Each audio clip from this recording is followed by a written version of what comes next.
신바람 사연 아파트. 오늘의 사연 시작하겠습니다. 안녕하세요. 멀쩡한 직장 잘 다니다가 개인 사업을 시작했고, 이제서야 겨우 제자리를 다시 잡아 먹고 살만해진 30대 후반의 여자입니다. 욕심 많은 시댁에 재수 없는 남편과 이혼해서 보란듯이 복수해주게 된 저의 이야기를 하러 찾아왔어요. 제가 장사를 처음 시작하게 된 건 제 어릴 적 친구 때문이었습니다.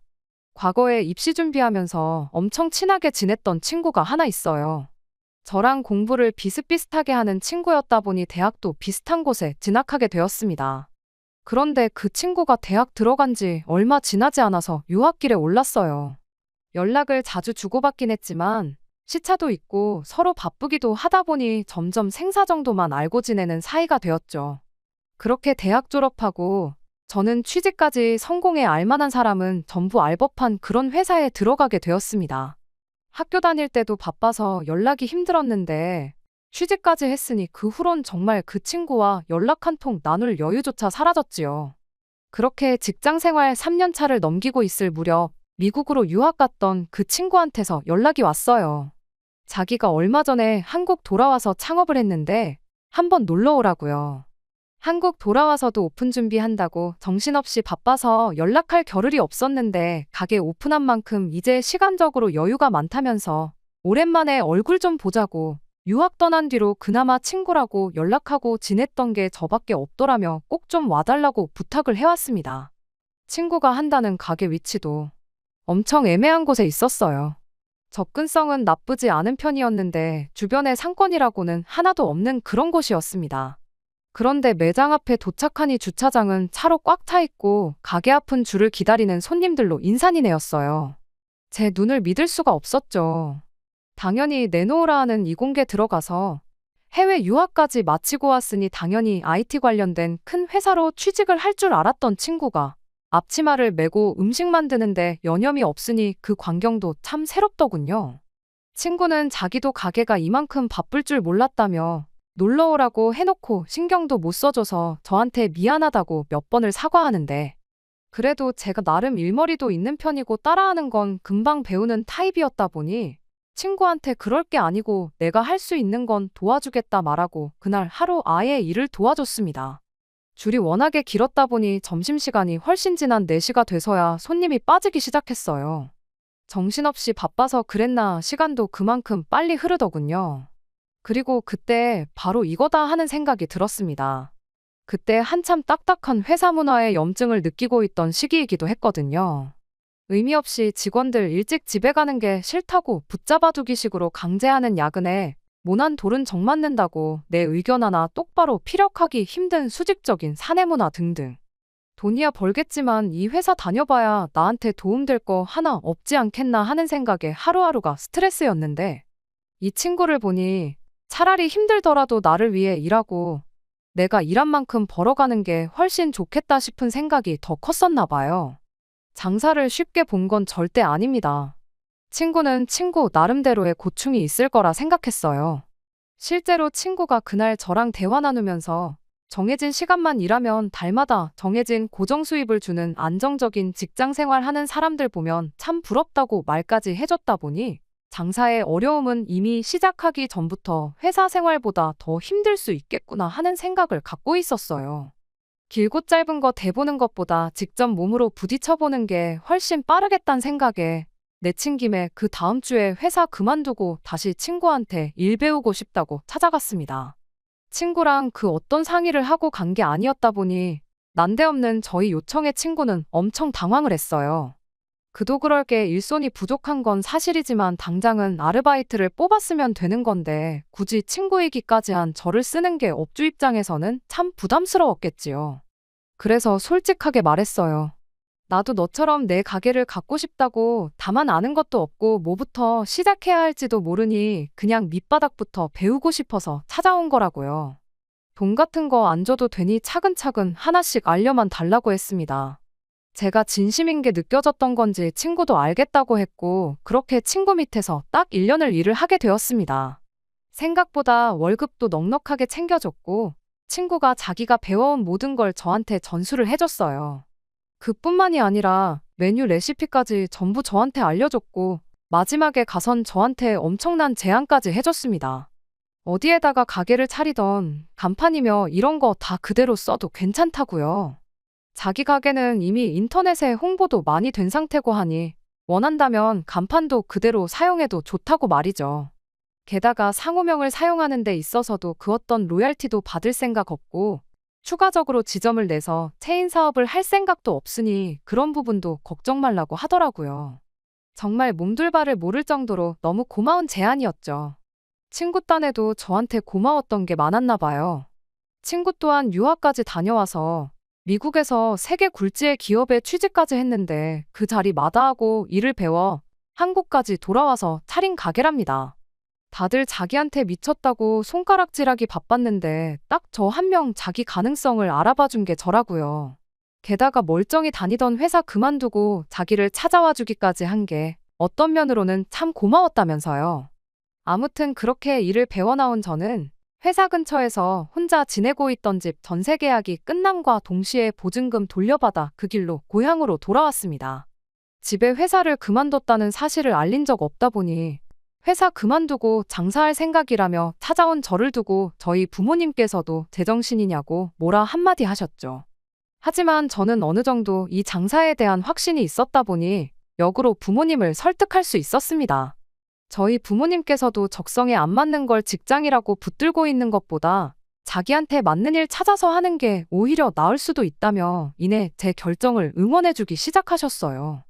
그렇게 역으로 부모님께 제가 가게를 여는데 모자란 만큼을 지원받을 수 있었습니다. 아무래도 이쪽 동네가 서울 경기권만큼 인구가 많은 지역은 아니다 보니 친구처럼 접근성 좋은 곳에 사람들이 알아서 찾아오도록 가게를 차리는 것보다 유동인구가 많은 곳에 가게를 차리는 게 맞겠다 싶었어요. 운 좋게 주거단지가 밀집한 동네에 지하철역도 가까운 곳에 자리를 하나 얻게 되어 거기에 가게를 오픈하게 되었습니다.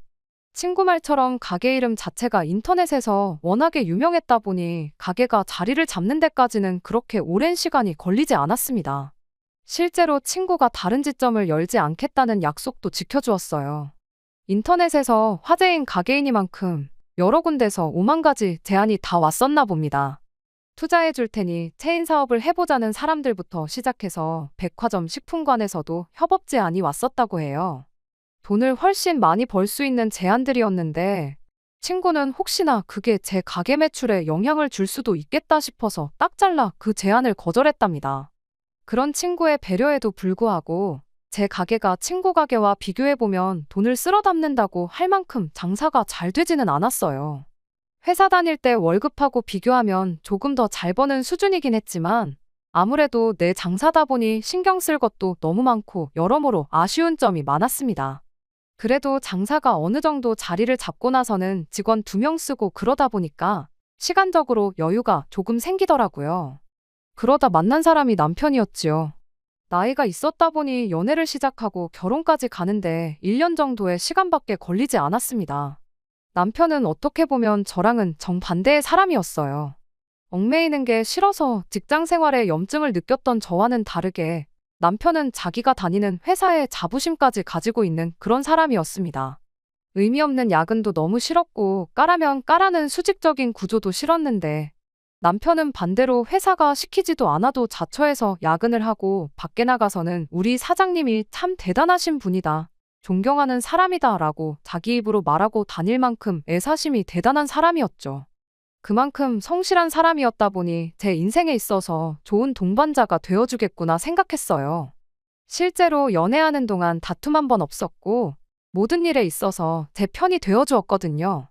결혼 자금은 액수만 두고 보자면 남편이 저보다 많이 해왔어요.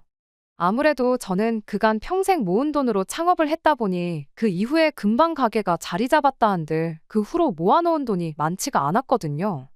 액수만 따진다면야 남편이 훨씬 많이 해오긴 했지만 저도 제 돈의 가게 권리까지 생각하면 사실상 비슷한 돈이긴 했어요. 대출도 그만큼 많았다 보니 앞으로 둘이 벌어서 대출을 같이 갚아나갈 텐데 반반 결혼이나 마찬가지인 결혼이었습니다. 그런데 그렇게 생각하는 게 저 하나뿐이었다는 게 문제라면 문제였지요. 결혼식을 코앞에 두고 시어머니가 집 명의 문제를 두고 시비를 걸어왔었거든요. 돈을 내 아들이 더 많이 해가는데 아무리 대출을 같이 갚더라도 돈을 더 많이 해온 만큼 명의는 자기 아들 이름으로 해야 한다고 고집이셨죠. 그도 그럴 게 그때까지만 해도 시댁에서는 제가 달에 얼마나 버는지 몰랐었어요. 굳이 숨기려고 그런 건 아니고 장사다 보니 들쑥날쑥한 것도 있고 그래서 그냥 직장인 월급 정도 번다고 뭉뚱그려서 대답을 했었거든요. 부모님이 일부 도와주신 게 있긴 하지만 가게에 들어간 돈이 전부 제 돈인데 그 돈은 생각 안 하고 당장 모아놓은 돈이 5천 정도밖에 없다는 소리에 시댁에서는 그걸 두고 제가 달에 한 2, 300 정도 겨우 버는구나 그렇게 생각하고 있었던 겁니다. 말인즉슨 시어머니 생각에는 제 돈으로는 생활비나 겨우 되지 대출이자도 당신 아들 월급으로 대부분 갚아나갈 텐데 결혼했다고 집 명의까지 공동 명의로 가져가려는 제가 못마땅했던 거예요. 그런데 실상은 그게 아니었거든요. 당장 제가 평균적으로 가져가는 게 4, 500 정도 되는 수준이었고 개인 시간이 필요해서 직원 2명을 쓰고 있었는데 직원 1명 줄이고 제가 발로 뛰면 달에 700은 무조건 가져간다고 봐도 되는 상황이었어요. 퇴직금이니 4대 보험이니 이런 거 전부 차치하고 당장 월 수입으로만 놓고 본다면 남편보다 제가 훨씬 더 많이 버는 상황이었죠. 그래서 하는 수 없이 그때 시댁에 제 월 수입에 대해서 처음으로 공개를 하게 되었습니다. 시어머니도 시어머니지만 남편도 엄청 놀라는 눈치였지요. 장사가 그만큼이나 돈이 되냐면서 요즘 뉴스 보면 자영업자들 죽어나간다는 소리만 들리는데 뻥치지 말라면서 제 말을 안 믿는 눈치였습니다. 말로 하는 것보다 직접 보여주는 게 낫겠다 싶었고 마침 직원 1명이 취직 준비 때문에 일을 줄이고 싶다는 말을 꺼내와서 아예 제가 일하는 시간을 다시 늘리게 되었어요. 그렇게 결혼하고 나서 2번째 달 월 수입으로 진짜 700만 원을 가져오니 그때부터는 명의 문제 가지고 말을 꺼내는 일이 없어졌습니다. 그런데 그 방법은 그냥 언발에 오줌을 누는 거나 마찬가지였지 그 때문에 오히려 상황만 악화시켜서 제 결혼 생활을 파탄으로 이르게 만들 줄은 생각도 못했어요. 알아보니 집 명의가 누구 이름으로 되어 있는지가 사실 그렇게 중요한 것도 아니라는데 그럴 게 아니고 시댁에서 제 수입을 별 볼 일 없다고 끝까지 오해하게 만드는 게 더 나았겠구나 싶은 일이 생겼죠. 처음에는 벌이 차이가 있는 만큼 네 돈 내 돈 따로 하는 게 좋겠다던 시댁이 이젠 제 돈으로 호강하려는 욕심을 대놓고 보이기 시작했거든요. 그건 시댁 식구들 뿐만 아니라 남편도 똑같았어요. 뿌리 깊은 나무처럼 내게 든든한 사람이 되어줄 것이라고 생각했는데 그 뿌리가 이미 시댁 식구들한테 너무 깊게 내려간 나머지 시댁을 지탱하는 기둥이나 마찬가지라는 상태였다는 걸 결혼 전에는 생각을 못했던 겁니다. 남편은 대놓고 저에게 대리효도를 원하기 시작했어요. 친정어머니께서 가게 차릴 때 돈을 도와주셨던 만큼 그 돈을 다 갚은 상태이긴 했지만 매달 용돈 하시라고 한 달에 100만 원씩 드리고 있었거든요. 그런데 남편은 결혼했으면 양가 똑같이 챙겨야지. 친정에만 그렇게 하는 게 나중에 불화의 씨앗이 될 수 있다며 시댁에도 똑같이 돈을 보내주길 원했습니다. 처음에는 그게 맞는 건가 생각해서 그 후로 2달을 친정에 보내듯이 시댁에도 돈을 보냈어요. 사실 말도 안 되는 상황인 거 저도 알았지만 그때는 그냥 좋은 게 좋은 거다 하고 넘어갈 생각이었거든요. 어차피 둘이 같이 벌어서 대출 갚고 그러는데 네 돈 내 돈 따질 것도 없는 거 아니냐. 내 돈으로 주나 남편 돈으로 주나 그게 뭐가 다르겠냐 하고 좋게 좋게 생각했어요. 그런데 그렇게 3번째 용돈 보내는 날이었습니다. 시어머니한테서 문자 한 통을 받게 되었는데 그 문자 한 통 덕분에 아주 내가 생각을 해도 완전 잘못했구나 하고 그 마음을 고쳐먹게 되는 일이 있었죠. 그때 대금이랑 여러 가지 문제 때문에 잠깐 며칠 정도 돈을 묶어놓아야 했었고 그것 때문에 돈 보내는 게 한 이틀인가 3일 정도 늦어졌었어요. 그런데 돈 보내고 나니까 시어머니한테 이렇게 톡이 와 있더라고요. 다음부터는 늦으면 늦는다고 말을 해주라고. 이번 달은 안 주는 줄 알고 물어볼까 말까 그런 생각을 했었다며 사람 치사하게 만들지 말라는 듯이 경고를 하더라고요. 저는 마음 써서 안 줘도 되는 걸 드리는 거라 생각했는데 이런 말을 들으니 어이가 없고 기분도 몹시 나빴죠. 남편한테 이 이야기를 했더니 엄마 말이 틀린 건 없지 않냐고 저금이 없는 것도 아닌데 꼭 그걸 월 수입 확정되는 날에 맞춰서 드려야 하냐고 뭐라 하는 겁니다. 이건 뭐 죽어도 욕먹는 꼴인 건가 싶어서 남편한테 앞으로 시댁에 드리는 돈은 당신 돈으로 보내라고 했어요. 어차피 우리 두 사람 주머니에서 나가는 건데 누구 주머니에서 나가는 게 뭐가 중요하냐고. 나는 내 부모 챙기고 당신은 당신 가족 챙기고 그게 이치에 맞지 않냐고 한마디 했죠. 막상 내 돈 주는 건 안 아까웠는데 자기 돈 주려니 아까웠는지 그 달로 시댁의 용돈은 아예 끊기게 되었습니다. 하지만 또 돈을 안 보내게 되니 안 보내게 되는 만큼 저로 하여금 대리효도를 강요하기 시작했어요. 자영업자 좋은 게 뭐냐고. 너가 사장인 만큼 시간 쓰는 게 자유로운 게 장점 아니겠냐며. 다른 집 며느리들은 일부러 시어머니 모시고 백화점도 다녀오고 한다는데 너도 다른 집 며느리들처럼 시부모 모시고 시간 내서 여기저기 좀 다녀오라 하는 겁니다. 그 말에는 대응조차 할 필요 없었죠. 다른 집 며느리들은 남편이 벌어다주는 돈으로 전업주부 생활 하고 있어서 그런 거 아니겠냐고요. 그렇다고 내가 더 잘 버는데 가게까지 닫아가며 시어머니 모시고 여기저기 다닐 생각은 없으니 벌이가 더 적은 당신이 회사 그만두고 우리 친정부모님한테 효도하면서 대릴사위 노릇 하는 게 어떻겠냐고 한마디 했더니 대리효도 이야기 또한 쏙 들어가게 되었어요. 결혼 전과는 180도 달라진 모습에 제 속도 속이 아니었습니다. 그런데 시간이 약이라는 말처럼 결혼 생활 어느 정도 지나고 나니 상황이 많이 나아지기 시작했어요. 시어머니가 저를 어려워하기 시작했던 겁니다. 남편 아래로 저보다도 2살 어린 신우가 있어요. 신우가 참 요즘 사람들 안 좋은 점이라고 하는 건 다 갖고 있다고 해도 무방할 정도로 책임감 없고 끈기도 없고 꿈도 없는 그런 사람입니다. 그런 만큼 시어머니한테 신우는 아픈 손가락 같은 존재였어요. 어떻게 겨우 대학 보내놨더니 하라는 공부는 안 하고 놀러만 다니고 사고만 치고 다니다가 결국 적성에 안 맞는다고 대학교를 자퇴하게 되었고 이후로도 일은 똑바로 안 하고 놀러 다니는 데만 혈안인 그런 사람이었습니다. 남편이며 시부모님 인맥을 총동원해서 취직을 시켜놓아도 반년 다니면 정말 잘 다녔다고 할 정도로 금방 그만두기 일쑤였고요.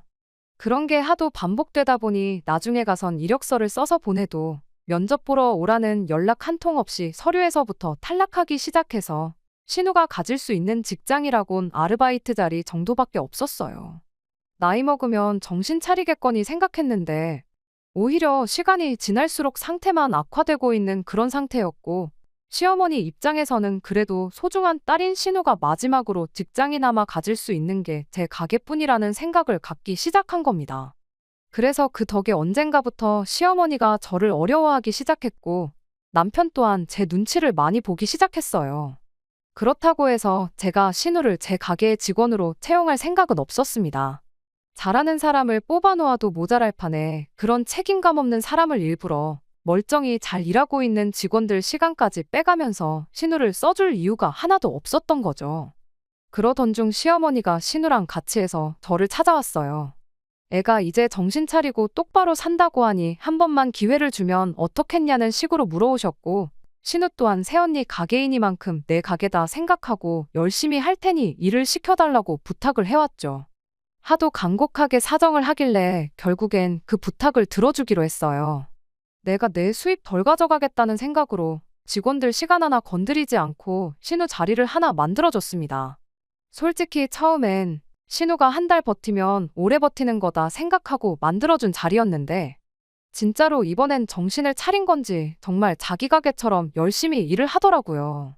가게 문 열기 10분 전에 가게 앞에 와서 기다리고 있지 않나. 다른 직원들에 비해서 손이 느리고 일머리가 많이 없기는 했지만 정말 열정적으로 최선을 다해서 일을 하는 모습에 저도 생각을 달리하게 되었어요.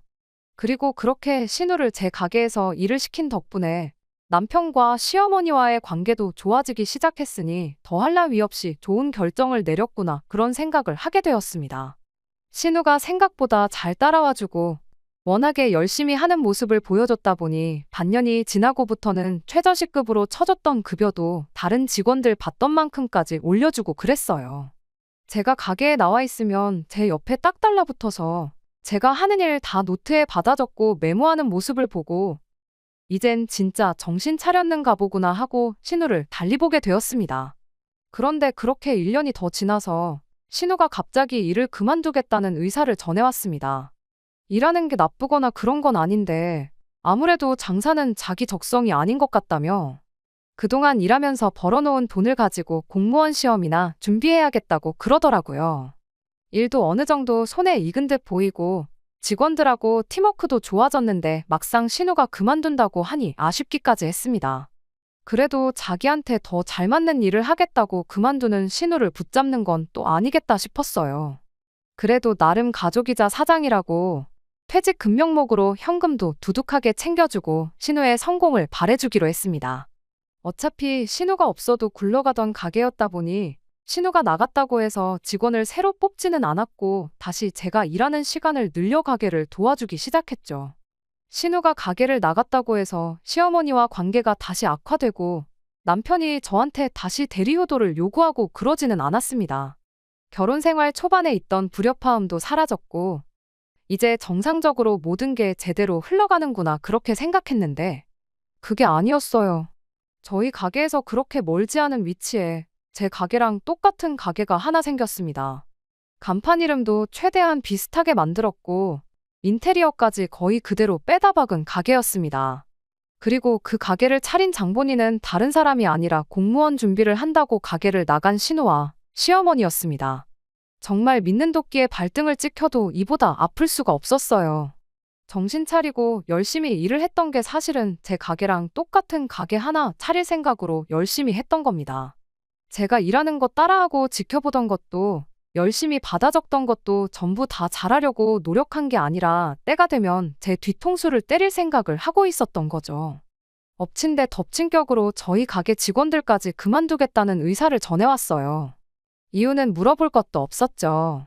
신우가 제가 주는 것보다 월급을 100만 원씩 더 쳐준다고 했다고 신우네 가게로 옮기기로 했답니다.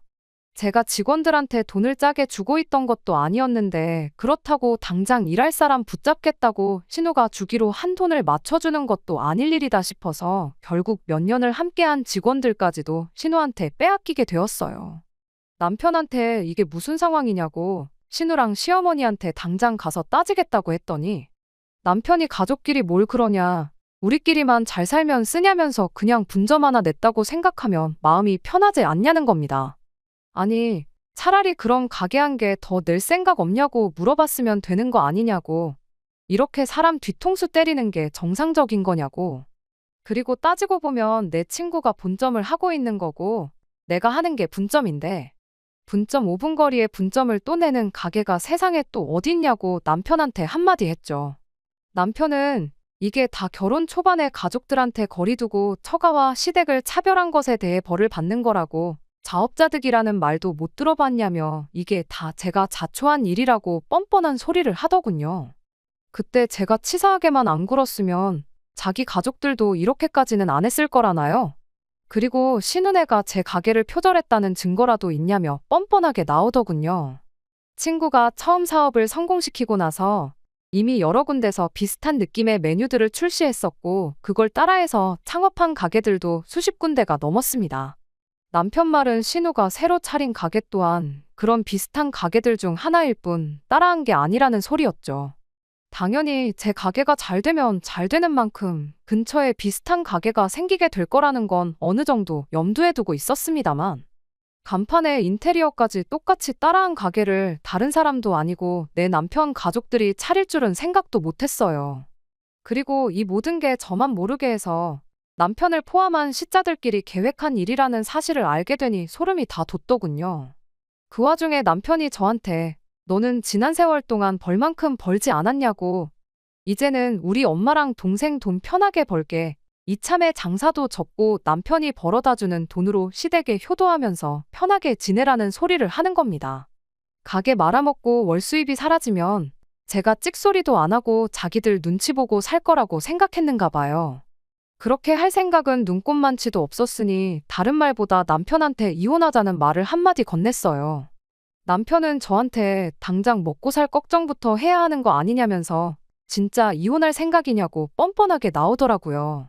제가 당장 굶어 죽는 한이 있더라도 니들 생각하는 대로 되지는 않을 거라고 강하게 나왔지요. 불행인지 다행인지 이렇게 신우랑 시모가 가게를 차리면 제가 이혼 이야기를 꺼낼 거라고 예상은 하고 있었나 봅니다. 자기가 이혼남이 되는 한이 있어도 달마다 거의 1,000만 원 벌어오는 가게라도 손에 갖게 되었으니 그 비용치고는 싸다고 생각했는가 봐요. 덩달아 신우 미래의 시모 노후까지 책임질 수 있었던 거니 말이에요. 그렇게 저희는 곧바로 이혼 수속을 시작했고 반년이 지나서 남편과는 완벽한 남남이 되었습니다. 직원도 없고 이혼하면서 이래저래 준비할 것도 많아서 혼자 힘으로 가게 운영하는 게 정말 힘들었어요. 하지만 죽으라는 법만은 없었습니다. 친정어머니께서 가게 일을 도와주기 시작했고 저도 더 열심히 가게에 나가서 일을 하기 시작했어요. 하지만 눈에 띄게 떨어진 손님과 매출은 굳이 포스기를 보지 않아도 알 수 있을 정도로 타격이 컸습니다. 더 좋은 위치에 더 넓고 더 깨끗한 가게가 새로 생겼는데 손님들 입장에선 신우 가게를 두고 제 가게에 올 이유가 하나도 없었습니다. 심지어 직원들까지 다 저희 가게에서 일하던 사람들인데 손님들 입장에선 진짜로 장사가 잘 돼서 근처 넓은 가게로 가게를 옮겼구나 생각했었나 봐요. 그래도 아랑곳하지 않고 그렇게 열심히 했죠. 그런데 남편과 이혼을 하고 난 뒤로 언젠가부터 눈에 띄게 매출이 회복되고 있는 느낌이 들기 시작했습니다. 알고 봤더니 이 사실을 알게 된 제 친구가 저 모르게 인터넷에 표절 매장이라고 신우 가게 사진까지 찍어서 포스팅을 해준 거예요. 그리고 동네에서도 가게 자주 오던 단골 손님들 몇 분이 이런 저와 신우의 얽힌 비하인드 스토리를 알아내게 되었고 그게 또 동네에 소문을 타서 신우 가게로 빼앗겼던 손님들이 다시 저희 가게로 돌아오기 시작한 거였죠. 그 와중에 신우가 빼갔던 2명의 직원들이 다시 저를 찾아왔어요. 다시 돌아오고 싶다더군요. 돈을 100만 원을 더 주는 게 사실은 더 주는 게 아니었던 거예요. 정확히 말하자면 신우네 가게가 저희 가게보다 1시간 일찍 열고 1시간 늦게 닫았었어요. 직원들 입장에선 일을 하는 시간이 늘어난 거죠. 그리고 직원을 둘이나 전부 데려간 게 신우랑 시어머니는 직원들한테 아예 가게를 맡겨놓고 둘이서 놀러 다닐 생각으로 그랬던 겁니다. 3명, 4명씩 하던 일을 둘이서 나눠가지고 하게 되었으니 일도 더 많아졌던 거고요. 쉬는 날도 제대로 보장해주지도 않고 그야말로 100만 원 더 주고 사람을 아주 지들 맘대로 부려먹고 있었던 겁니다. 나중 가선 집에 가구 배치 옮기는데 도와달라고 불러내고 그런 식으로 개인적인 일까지 시키기 시작하니 직원들 입장에선 100만 원을 더 받는 게 아니었던 거예요. 고작 몇만 원 더 버는 거나 마찬가지인데 당장 100만 원 더 준다는 말에 혹해서 저를 배신한 게 정말 미안하다며 돌아오고 싶으니 다시 받아줄 수 있겠느냐고 사정사정을 하더라고요. 저와 같이 함께해온 기간이 얼마건 간에 솔직히 저한테 귀뜸 한마디 해주지 않고 저를 배신한 그 2 직원은 저에게 있어서 신우와 공범이나 마찬가지긴 했습니다. 신우의 소행을 미리 알고라도 당했으면 억울하지는 않았을 텐데 암만 후회를 한다고 한들 직원들을 다시 받아줄 의리는 저한테 없는 거나 마찬가지였죠. 하지만 그런 거 아랑곳하지 않고 직원들을 다시 받아줬어요. 무슨 수를 써도 수년간 합을 맞춰온 이 직원들 없이 신우랑 시어머니 둘이서 가게를 꾸려나갈 재간이 없다는 건 제가 누구보다 잘 알고 있었거든요. 신우도 했는데 저라고 못할 게 뭐가 있나 싶어서 당장 그렇게 하기로 했습니다. 그렇게 주문한 음식도 제때 못 내주는 신우네 가게는 점점 손님이 떨어지기 시작했어요. 거기에 엎친 데 덮친 격으로 동네방네 신우의 만행에 대한 소문이 일파만파 커지기 시작했습니다. 줄어든 매출은 금세 회복되기 시작했고 듣자 하니 신우네 가게는 파리만 날려서 매일같이 주방에서는 신우와 시모가 말다툼만 하고 있다는 이야기까지 들려왔어요. 그러던 중 얼마 전 친구한테서 서로 2 가게 정리하고 서울 한복판에다가 엄청 크게 가게를 하나 같이 열면 어떻겠냐는 제안을 받았습니다. 유동인구가 몇 배나 많은 만큼 아마 모르긴 몰라도 지금 버는 돈의 몇 배는 벌게 될 거라면서 말이죠. 저는 그 제안을 흔쾌히 받아들였어요.